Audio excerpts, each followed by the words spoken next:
आप सभी का आज के सत्र में स्वागत है। सर्वप्रथम हम लोग श्री मां का आह्वान करते हुए इस सत्र को आरंभ करते हैं।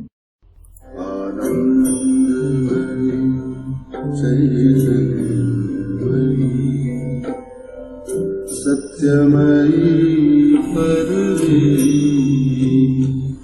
आनंदमयी चैतन्यमयी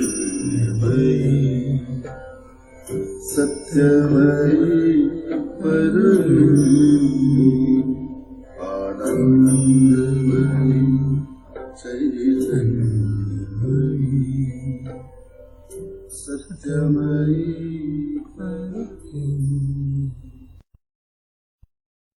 सावित्री पर्व 11 सर्ग 1 पृष्ठ 694 694 the eternal day the souls choice and the supreme consummation. शाश्वत दिवस, आत्मा का चुनाव और सर्वोच्च सिद्धि। हम लोग एक बार जो प्रसंग हमारे सामने है उसका स्मरण कर लेते हैं। यह जो प्रसंग हमारे सामने चल रहा है उसमें हमने देखा कि प्रेम और आनंद के देव और सावित्री एक दूसरे के समक्ष खड़े हैं और उनके मध्य एक संवाद चल रहा है। वह देव सावित्री को समझा रहे हैं कि हे सावित्री, तू पृथ्वी के रूपांतरण की चाह को त्याग दे और इस जगत को छोड़कर अपने आनंदमय धाम में लौट जा। यह प्रस्ताव एक प्रकार से प्रलोभन भी था और सुझाव भी। सावित्री इसे अस्वीकार कर देती हैं। वे उत्तर देती हैं कि ये स्वर्ग मेरे स्वाभाविक धाम हैं। These are my natural homes। परंतु मैंने स्वर्ग के आनंद को त्याग कर धरा का संघर्ष से भरा हुआ जो मार्ग है वो स्वीकार किया है, क्योंकि स्वर्ग का एकाकी आनंद जो संपूर्ण जगती के साथ साझा नहीं किया जा सकता, वह अपने आप में अपूर्ण है। सावित्री कहती हैं कि इस धरा पर मृत्यु से संघर्ष करना और भगवान के लिए कार्य करना स्वर्ग के आनंद से कहीं अधिक आनंददायी है। आनंद और प्रेम के देव सावित्री को एक बार पुनः समझाने का प्रयास करते हैं। वे कहते हैं, इस धरा पर दिव्यता कभी कभार ही प्रकट होती है। स्वर्ग से आए हुए आनंद और प्रकाश का केवल एक छोटा सा अंश ही धरा पर अभिव्यक्त हो पाता है, और जो मनुष्य के हृदय में स्वर्गिक अभिप्साएं और दिव्य आनंद प्रकट होता है, वह बहुत देर तक ठहर नहीं पाता। और वे कहते हैं, यह संभव नहीं है कि यह धरा दिव्य बन जाए और फिर भी बनी रहे। मनुष्य के विषय में वह देव कहते हैं कि मनुष्य का ज्ञान अज्ञान के समान ही है और मनुष्य इन स्वर्गों को धरा पर अभिव्यक्त करने में असमर्थ है। परंतु काल के प्रवाह में सभी कुछ सिद्ध हो जाएगा, संपादित हो जाएगा, क्योंकि मनुष्य की आत्मा उसकी नियति से अधिक शक्तिशाली है। इसलिए हे सावित्री, तू जगत को यह जो काल की धीमी गति है उस पर छोड़ दे और तू अपनी ज्योतिर्मयी आत्मसत्ता में पुनः लौट जा। और इस सुझाव के उत्तर में सावित्री उस देव से कहती हैं कि हे देव, तू व्यर्थ ही हमें स्वर्ग के एकाकी आनंद से लुभा रहा है। जो स्वर्ग का आनंद है वो व्यक्ति स्वयं भोगता है और किसी से साझा नहीं कर सकता। तो सावित्री कहती हैं कि हे देव, तू व्यर्थ ही हमें स्वर्ग के एकाकी आनंद से लुभा रहा है। मैं और सत्यवान, हमने पार्थिव जीवन को दिव्य जीवन में बदलने के लिए इस धरा पर जन्म लिया है और मैं अपना संकल्प छोड़ने के लिए तैयार नहीं हूं। मैं आनंदमयी लोकों के लिए इस धरा का त्याग करने के लिए तैयार नहीं हूं। सावित्री कहती हैं, यह जगत सत्य है, इसकी गति में विरोधाभास नहीं है। यद्यपि यह नश्वर प्रतीत होता है और शाश्वतता की ओर बढ़ता है, परंतु यह विरोधाभास नहीं है, क्योंकि धरा के अपने अंतर में भगवान स्थित हैं और धरा को उस अंतर स्थित भगवान को अभिव्यक्त करना होगा। और फिर वे सावित्री उन देव से कहती हैं कि हे देव, इस कार्य में मैं तेरा सहयोग मांगती हूं। और यदि मनुष्य को विकसित नहीं किया जा सकता, यदि मनुष्य अपनी मानवता से बंधा रहता है, तो फिर तू मनुष्य से एक महतर जीव को, अति मानव को प्रकट कर। इस संवाद के पश्चात जो वह देव हैं, उनका जो भाव है वह बदल जाता है और वे सावित्री को उत्तर देते हैं। वे सावित्री से कहते हैं, हे सावित्री, तू मेरा दर्शन है, मेरा संकल्प, मेरी वाचा और मेरी शक्ति तू है। वह सब जिसका स्वप्न मैंने देखा है वह तू सृजन कर सकती है। और फिर वह देव सावित्री को समझाते हैं कि परंतु तू धरा की धीमी गति को स्वीकार कर और अधीर होकर मनुष्य की आत्मा को अनंत के खतरे में मत धकेल। लेकिन इसके साथ साथ वह देव सावित्री को एक परामर्श भी देते हैं कि हे सावित्री, यदि तू चाहे तो धरा की गति को बदल सकती है। यदि तू प्रतीक्षा नहीं करना चाहती तो तू नियति पर अपना संकल्प आरोपित कर। परंतु इन लोकों में नियति को बदलने की अनुमति नहीं दी जा सकती। इसलिए यदि तू अपना संकल्प पूरा करना चाहती है तो और ऊपर आरोहण कर। यहां तक का जो अंश है वो हम पढ़ चुके थे और इसके पश्चात क्या घटित होता है वो हम आज की पंक्तियों में देखते हैं। हम पृष्ठ नंबर 694 पर हैं, पंक्ति नंबर 11 पर। इससे पूर्व हमने देखा था कि जो पंक्तियां हमारे समक्ष थी उसमें यह बताया गया था कि नियति को बदलने की जो अनुमति है अथवा नियति के फलीभूत होने की जो अनुमति है, अर्थात नियति को यदि बदलना हो या उसको कार्यान्वित करना हो तो उसकी जो अनुमति है वो शाश्वत दिवस के लोक में अर्थात द इटर्नल डे और उससे नीचे के लोकों में नहीं मिल सकती है। और इसके लिए एक ऐसे क्षेत्र में आरोहण करना होगा जहां किसी लोक का अस्तित्व नहीं है।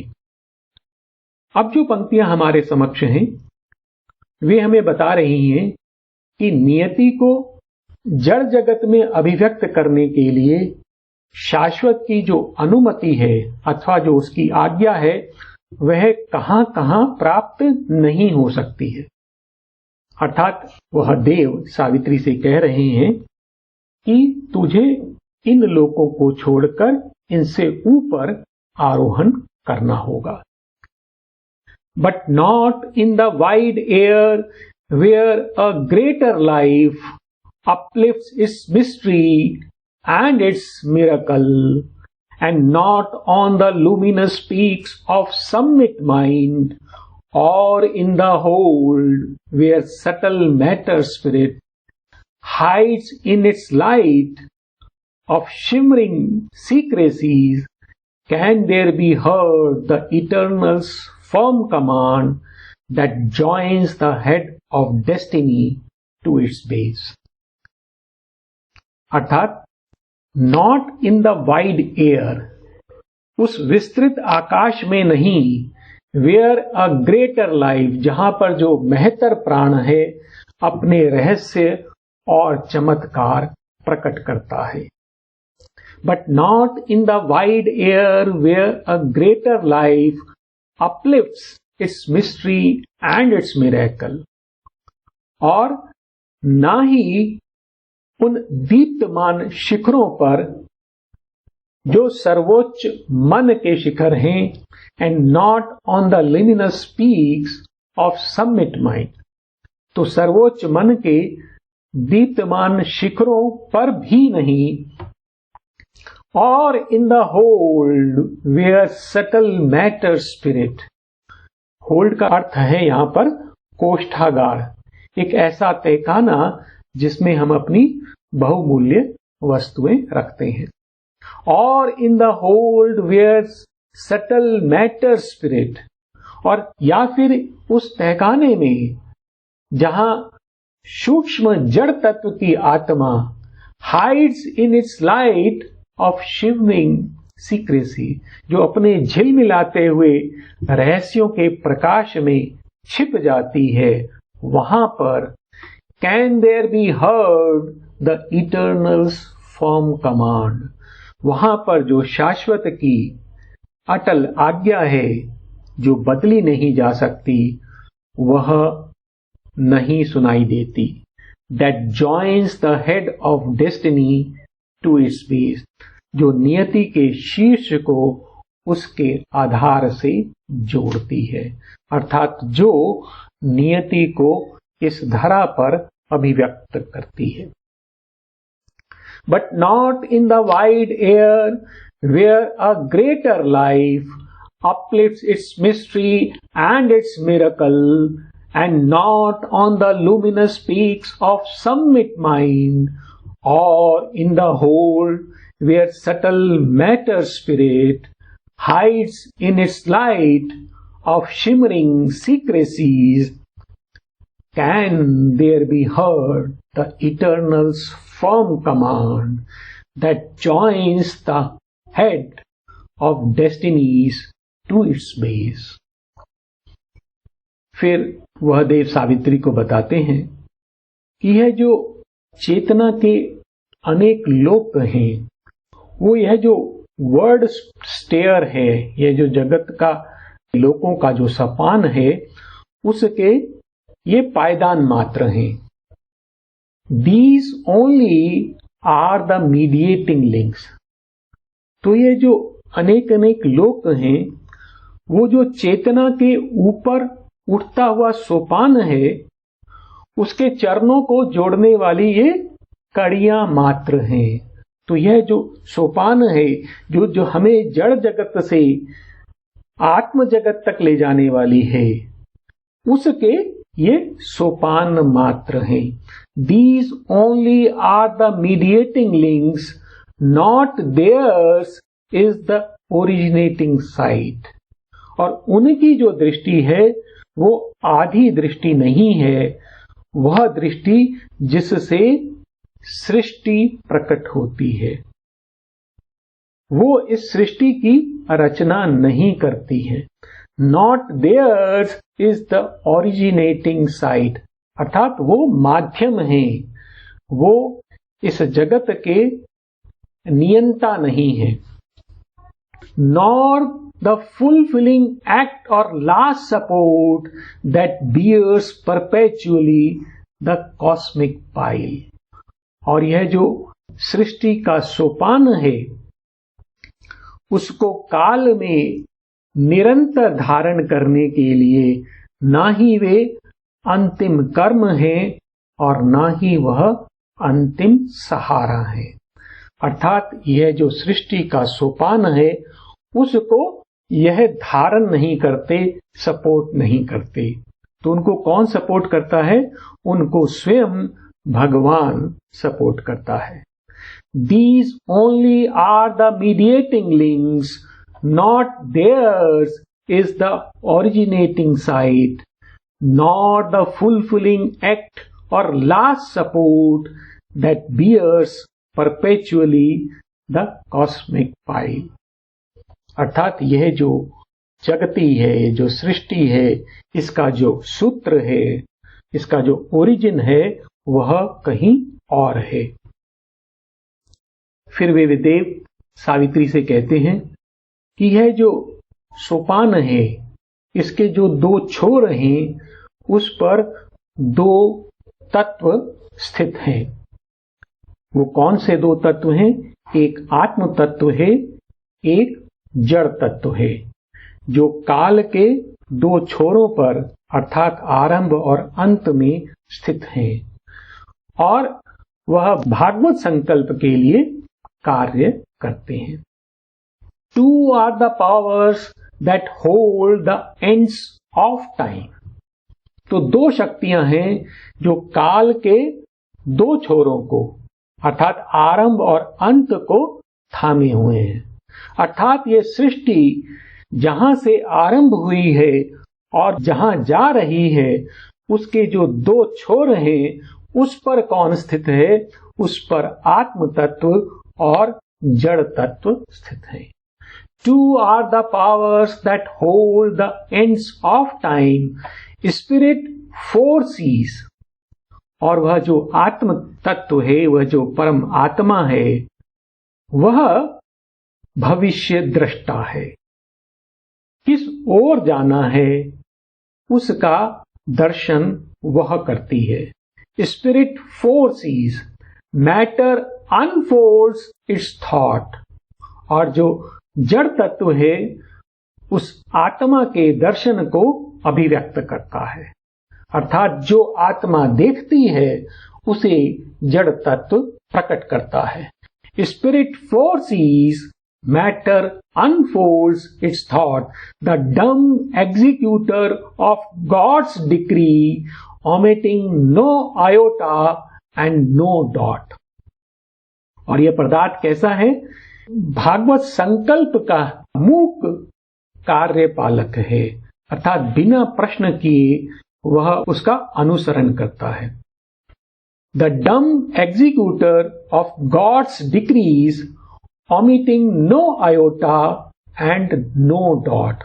और वो उस आदेश का कोई भी भाग, कोई भी अंश, आयोटा का अर्थ होता है जो छोटे से छोटा कोई अंश है वो, और कोई बिंदु भी नहीं छोड़ता। अर्थात उसका अक्षरशः पालन करता है। Matter unfolds its thought, the dumb executor of God's decrees, omitting no iota and no dot, agent unquestioning। तो ये कैसा प्रतिनिधि है जो कोई प्रश्न नहीं करता है। Agent unquestioning, inconscient stark. और यह आवरणहीन है, स्पष्ट है, निरा है, अचेतन है। Evolving inevitably a charge content, intention of his force in time and space, in animate beings and inanimate things। तो और ये जो जड़ तत्व है वो क्या करता है? इवॉल्विंग इनेविटेबली अ चार्ज कंटेंट, उसके अंतर में स्थित एक आदेश है और उसको अनिवार्य रूप में वो अभिव्यक्त करता है। Intention of his force in time and space. और यह जो काल और आकाश में उस शक्ति की जो उद्देश्य है, उसको प्रकट करता है। इन एनिमेट बीइंग्स, और चेतन प्राणियों में, एंड इन एनिमेट थिंग्स, और निर्जीव पदार्थों में। तो यह जो जड़ तत्व है, उस स्पिरिट का, उस परमात्मा का जो संकल्प है, उसको अक्षरशः अभिव्यक्त करता है जीवों में और निर्जीव पदार्थों में। तो ये एक प्रकार का उसका ऐसा प्रतिनिधि है जो पूर्ण तरह से समर्पित है और कोई प्रश्न नहीं करता है। Two are the powers that hold the ends of time. Spirit foresees, matter unfolds its thought. The dumb executor of God's decrees, omitting no iota and no dot. Agent unquestioning, inconscient, stark, evolving inevitably, a charged content, intention of his force in time and space, in animate beings and inanimate things. यही भाव आगे है कि यह जो जड़ पदार्थ है उस दिव्य आदेश का अक्षरशः पालन करता है. Immutably it fulfills its ordered task. तो यह अपने नियत कार्य को बिना दोष के पूर्ण करता है. Immutably it fulfills its ordered task. It cancels not a tittle of things done. तो यह इतना दोष रहित कार्य होता है कि उस कार्य का एक छोटा सा अंश भी यह रद्द नहीं करता है. अर्थात कुछ भी उसके उस आदेश से इतर नहीं होता, हटकर नहीं होता. Immutably it fulfills its ordered task. It cancels not a tittle of things done, unswerving from the oracular command. It alters not the steps of the unseen. और यह जो दैवी आदेश है, oracular, जो कि दिव्य आदेश है, oracular command, unswerving, उससे वो भटकता नहीं है. बिना उससे भटके हुए, बिना उससे विचलित हुए वह कार्य करता है. It alters not the steps of the unseen. और वह जो अगोचर ने जो पग नियत किए हैं, जो उसने देखे हैं, उनको वह बदलता नहीं है. तो अक्षरशः उसके आदेश का पालन करता है. Immutably it fulfills its ordered task. It cancels not a tittle of things done, unswerving from the oracular command. It alters not the steps of the unseen. अब वो सावित्री से कहते हैं कि यदि तू जो मनुष्य को आध्यात्मिक ऊंचाइयों तक ले जाना चाहती है, तो तू उसके लिए ये जो सृष्टि है उसके सत्य को जान और फिर कार्य कर. If thou must indeed deliver man and earth, on the spiritual heights look down on life. तो यदि तू वस्तुतः मनुष्य को और पृथ्वी को आध्यात्मिक ऊंचाइयों तक ले जाना चाहती है, if thou must indeed deliver man and earth, on the spiritual heights look down on life. तब तू यह जो नीचे धरा का जीवन है उसको देख. Discover the truth of God and man and world. भगवान का, मनुष्य का और जगत का, अर्थात इस संपूर्ण सृष्टि का जो सत्य है उसको खोज, उसको जान. Then do thy task knowing and seeing all. तब तू यह सब कुछ देख कर और जान कर अपना कार्य कर. और फिर वो सावित्री से कहते हैं कि हे सावित्री, यदि तू नियति को चुनना चाहती है और समय पर अपने चुनाव को आरोपित करना चाहती है, तो तू यहां से और ऊपर आरोहण कर. Ascend, O soul, into thy timeless self.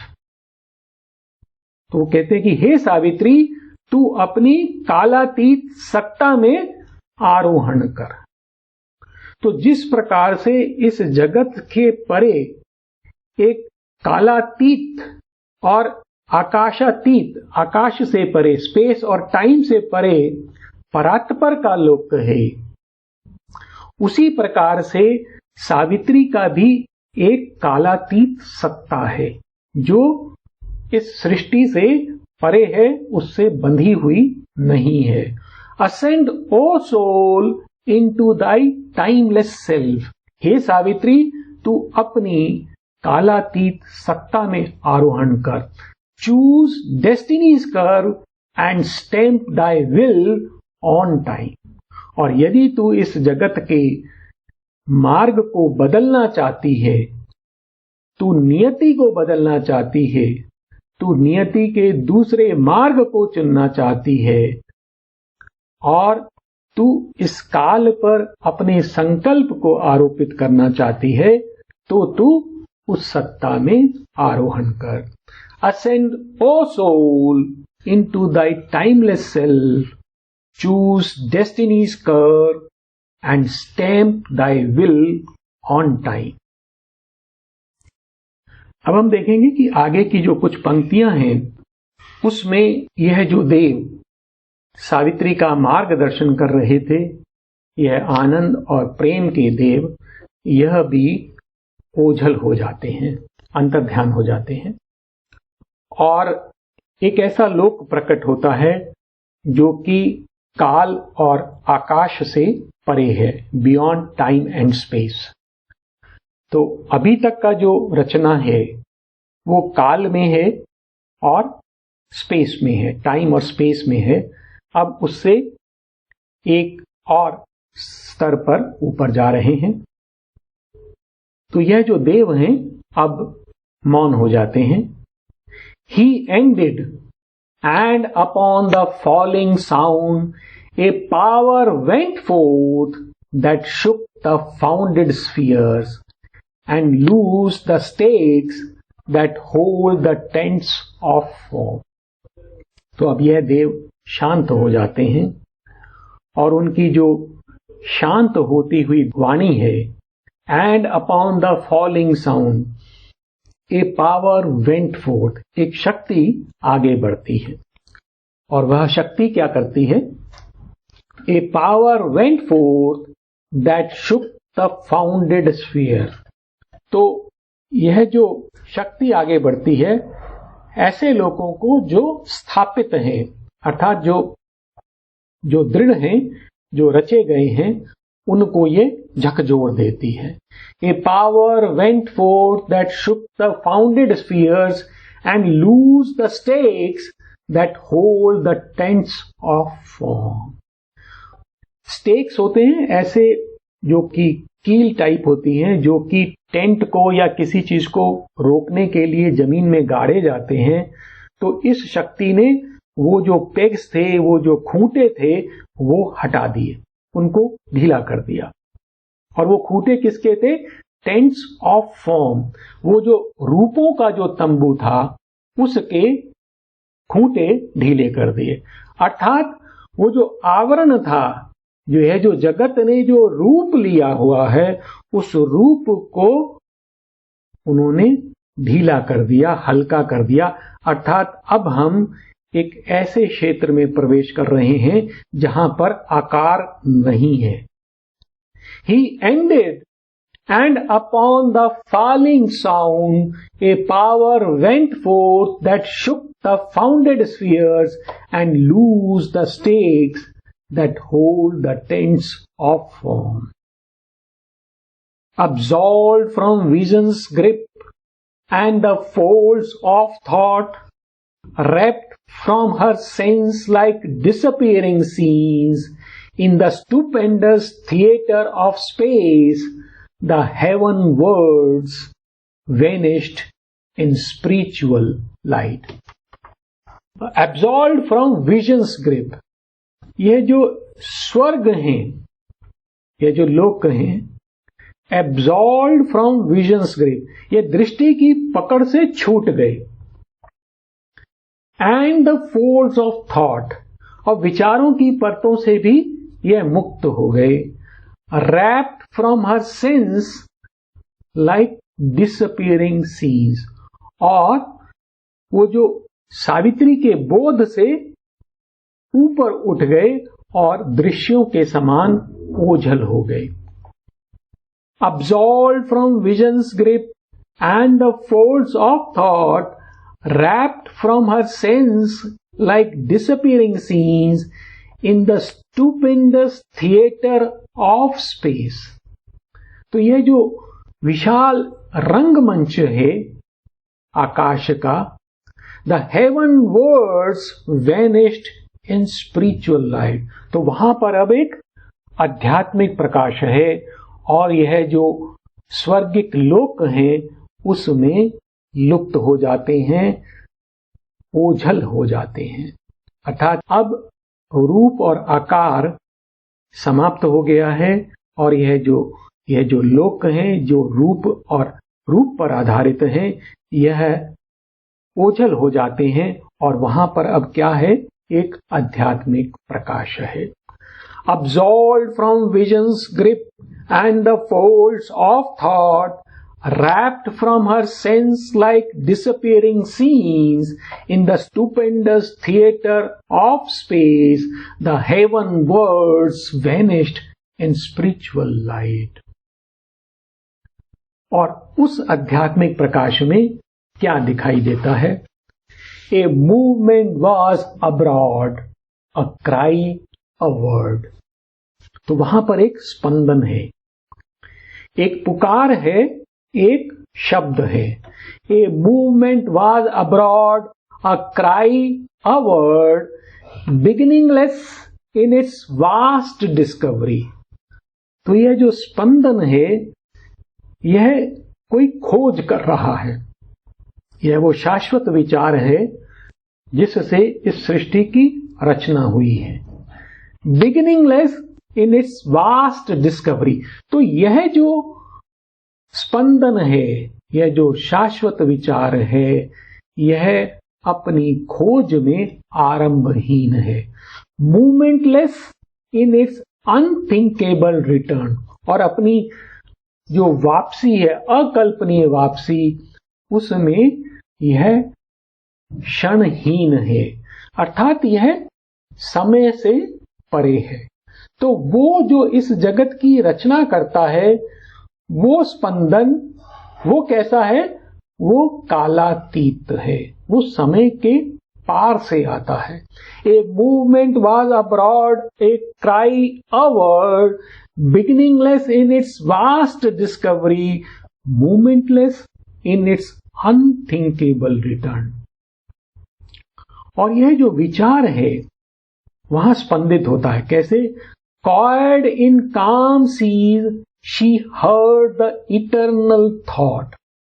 तो वो कैसा क्षेत्र है जहां पे आध्यात्मिक प्रकाश है और जो स्वर्गिक लोक हैं वो सभी ओझल हो चुके हैं, वो अंतर्ध्यान हो चुके हैं। और वहां पर एक शाश्वत विचार है जो समय से परे है, कालातीत है। Coiled in calm seas she heard the eternal thought. और यह जो विचार है, ये जो शाश्वत विचार है, यह शांत समुद्रों में गुंजित हो रहा है। तो वहां पर जो समुद्र रूपी दिखाई दे रहे हैं, शांत समुद्र, वह संगीतमय है। उनमें यह विचार, शाश्वत विचार, गुंजायमान है।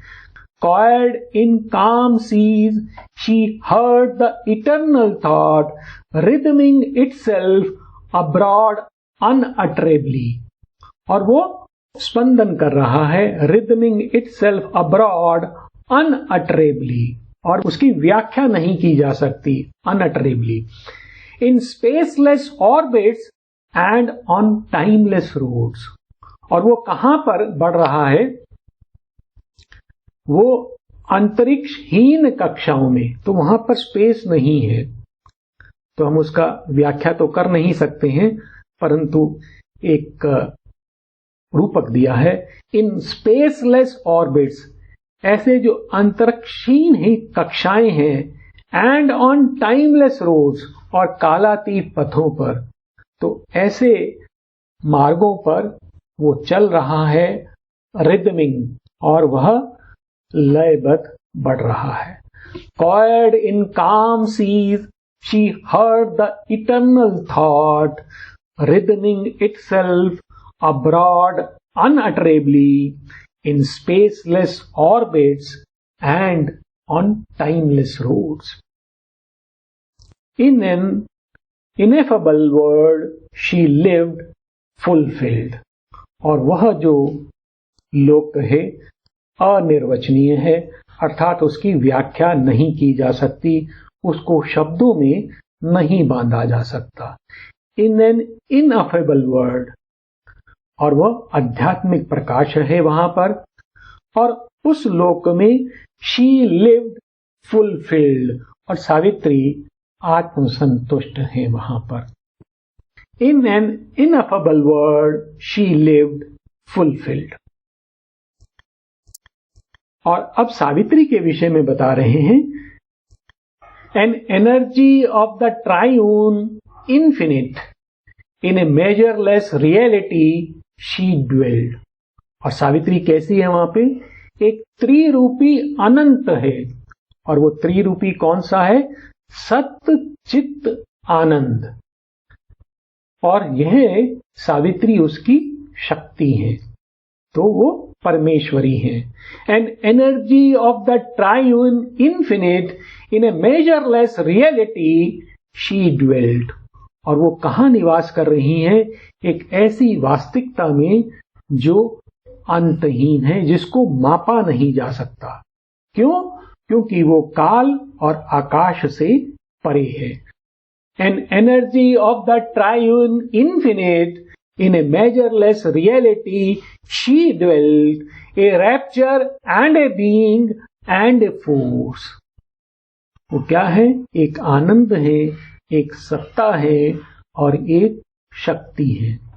A rapture and a being and a force, a linked and myriad motioned plenitude. और वो कैसी है? वह एक ऐसी पूर्णता है जिसमें असंख्य गति है और सभी परस्पर जुड़ी हुई हैं. A linked and myriad motion plenitude, a virgin unity, एक पवित्र एकता है. अ लुमिनस स्पाउस, वह एक ज्योतिर्मयी प्रकाशमान वधू है. किसकी? वो परमेश्वर की शक्ति है, परमेश्वरी है. A luminous spouse housing a multitudinous embrace to marry all in God's immense delight.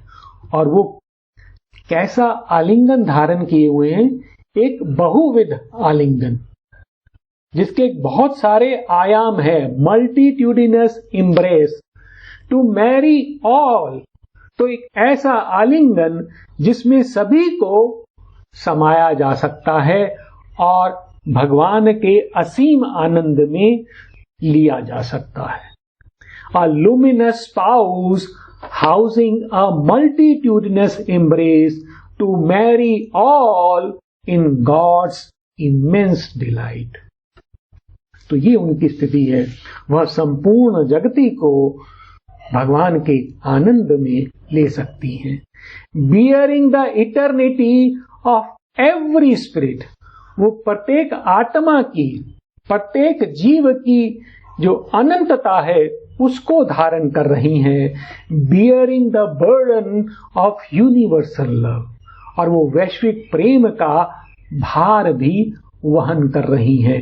A wonderful mother of unnumbered souls, तो वो अनगिनत आत्माओं की अद्भुत मां है. तो सावित्री का ये वर्णन है, वो कैसी हैं और कहाँ स्थित हैं? एक आध्यात्मिक प्रकाश में, जहां ये सभी सृष्ट जगत समाप्त हो जाते हैं, जहां कालातीत है, काल से और आकाश से परे आध्यात्मिक प्रकाश में वो सावित्री अब स्थित हैं और सेल्फ फुलफिल्ड हैं, आत्मसंतुष्ट हैं. An energy of the triune infinite, in a measureless reality she dwelt, A rapture and a being and a force, a linked and myriad motion plenitude, a virgin unity, a luminous spouse housing a multitudinous embrace to marry all in God's immense delight, bearing the eternity of every spirit, bearing the burden of universal love, a wonderful mother of unnumbered souls. Savitri का हृदय कैसा है, उसका थोड़ा सा वर्णन है. All things she knew, all things imagined or willed. तो सावित्री उन सभी तत्वों को जानती हैं जो या तो कल्पित हैं या इच्छित हैं. किसी की कल्पना की जाए या इसकी चाह की जाए, ऐसे सभी पदार्थों को वो जानती हैं. All things she knew, all things imagined or willed, her ear was open to ideal sound. तो वो जो आदर्श की जो ध्वनि है उसके प्रति वह सचेत हैं, ग्राह्य हैं. Shape the convention, bound no more her sight. और जो आकार का जो आवरण है उनकी दृष्टि पर कोई पट्टी नहीं बांधता था, वो उसको रोक नहीं सकता था. अर्थात जो आकार है उनकी दृष्टि को ढक नहीं सकता था. Her ear was open to ideal sound, shape the convention bound no more her sight, 1,000 doors of oneness was her heart. और उनका हृदय कैसा था, वो एकत्व को ले जाने वाला सहस्रों द्वार लिए हुए था. अर्थात उनके हृदय में वो सहस्रों द्वार थे, वहां जहां से प्रत्येक जीव प्रवेश कर एकत्व को प्राप्त कर सकता था. 1,000 doors of oneness was her heart. और अब एक ऐसी गुहा प्रकट होती है, वो प्रकाश की गुहा है, जिसमें वह देव अंतर्ध्यान हो जाते हैं. A crypt and sanctuary of brooding light appeared, the last recess of things beyond.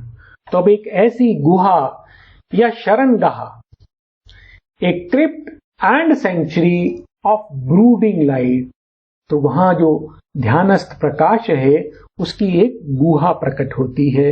The last recess of things beyond, यह जो परा पदार्थ हैं उनका यह अंतिम खोह है या आला था.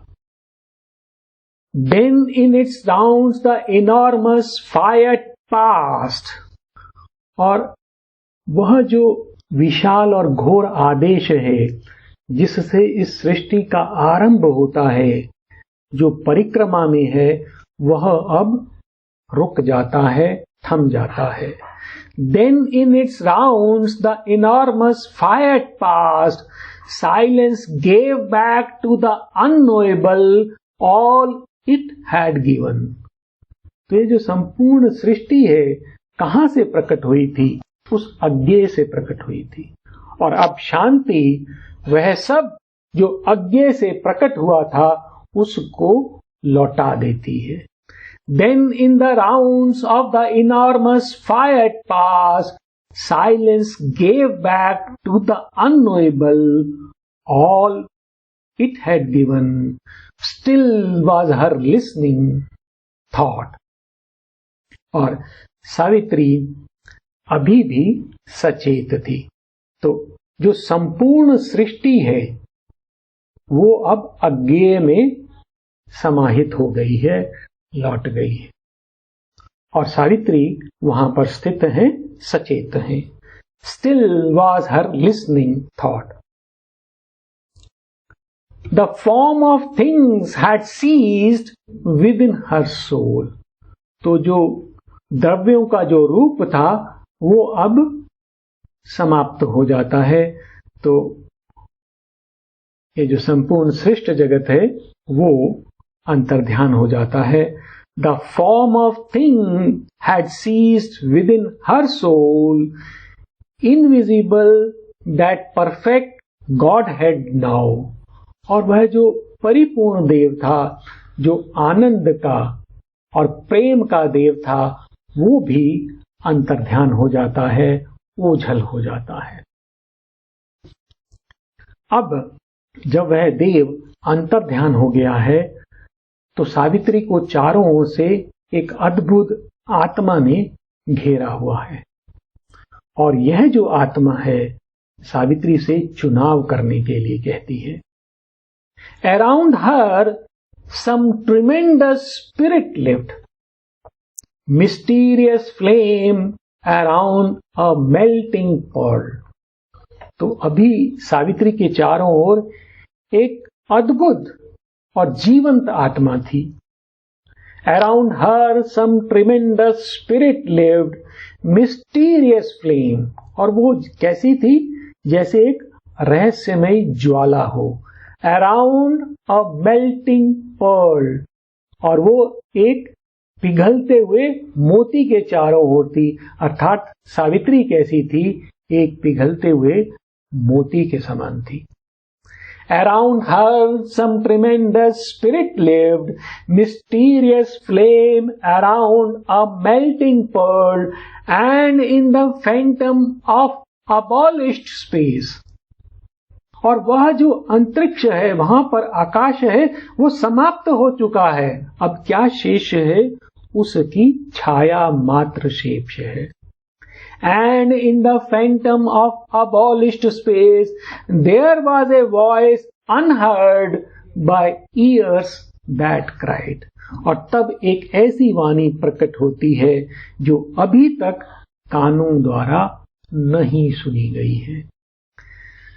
Around her some tremendous spirit lived, mysterious flame around a melting pearl, and in the phantom of abolished space there was a voice unheard by ears that cried.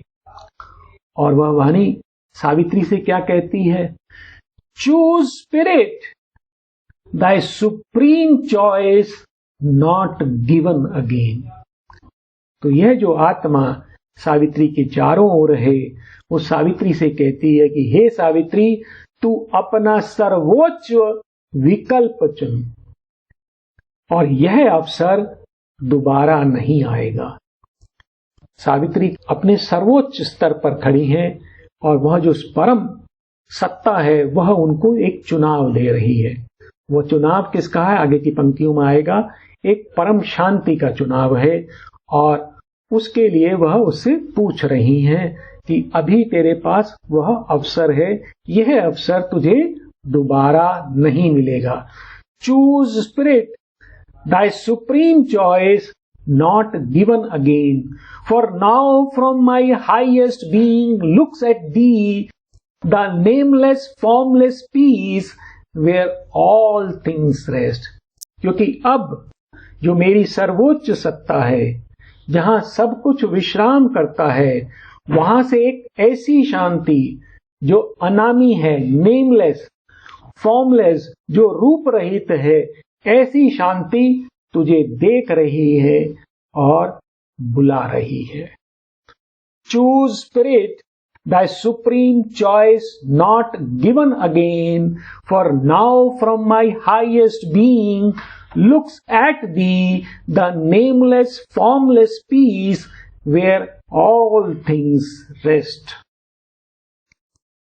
और फिर वो उस विलोपन का, उस विश्राम का थोड़ा विवरण दे रही हैं। In a happy, vast, sublime cessation, no, an immense extinction in eternity, a point that disappears in the infinite. तो यह जो आत्मा है वो सावित्री से क्या कह रही है कि in a happy vast sublime cessation know, कहते ये जो विशाल आनंद में और अवर्णनीय विराम है, ये कैसी पीस है, कैसा विराम है। हैप्पी वास्ट सबलाइम, इस विराम में इसका और वो वर्णन दे रहे हैं। And immense extension in eternity, ये शाश्वतता में एक घोर विलोपन है, उस प्रकार का ये विराम है। A point that disappears in the infinite, जैसे एक बूंद सागर में मिल जाती है, ये वैसा विलोपन है, वैसा एकत्व है। In a happy, vast, sublime cessation, no, an immense extinction in eternity, a point that disappears in the infinite. Felicity of the extinguished flame. तो तू क्या यहां पर जान, जो ज्वाला शांत हो गई है उसका आनंद जान। Felicity of the extinguished flame, last sinking of a wave in a boundless sea.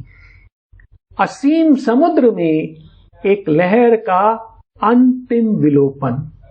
तो एक लहर है जो समुद्र में धीरे धीरे धीरे कम हो रही है और अंततः उसमें विलीन हो जाती है, उसका आनंद तू जान।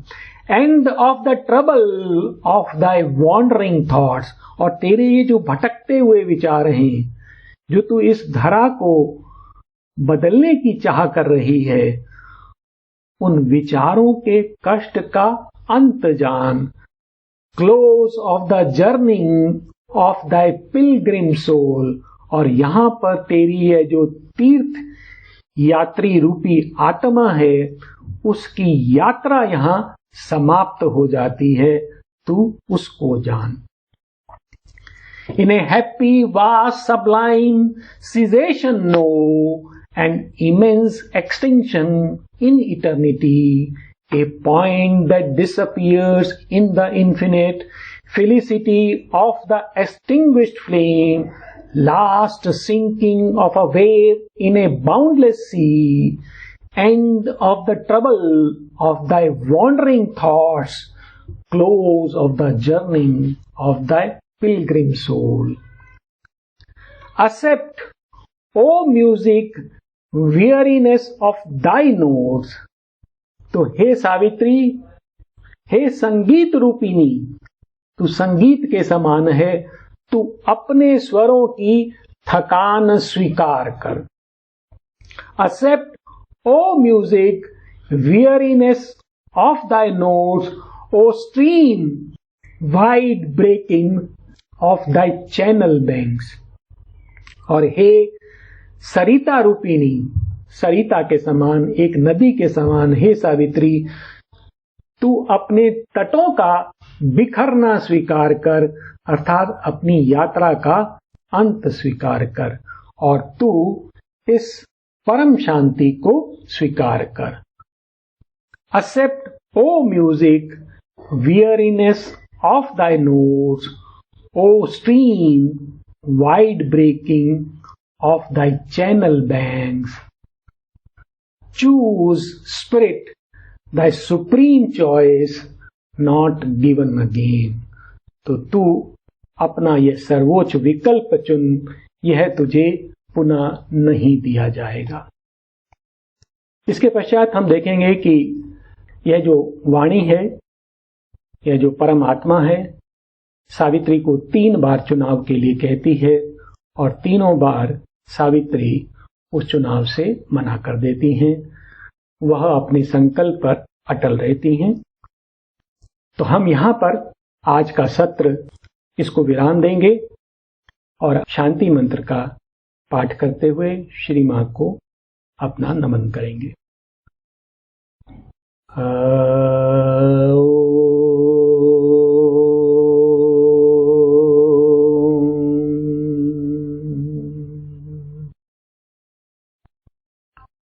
शांति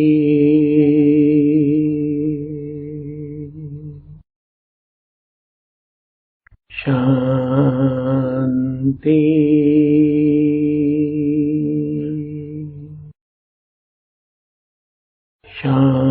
शांति।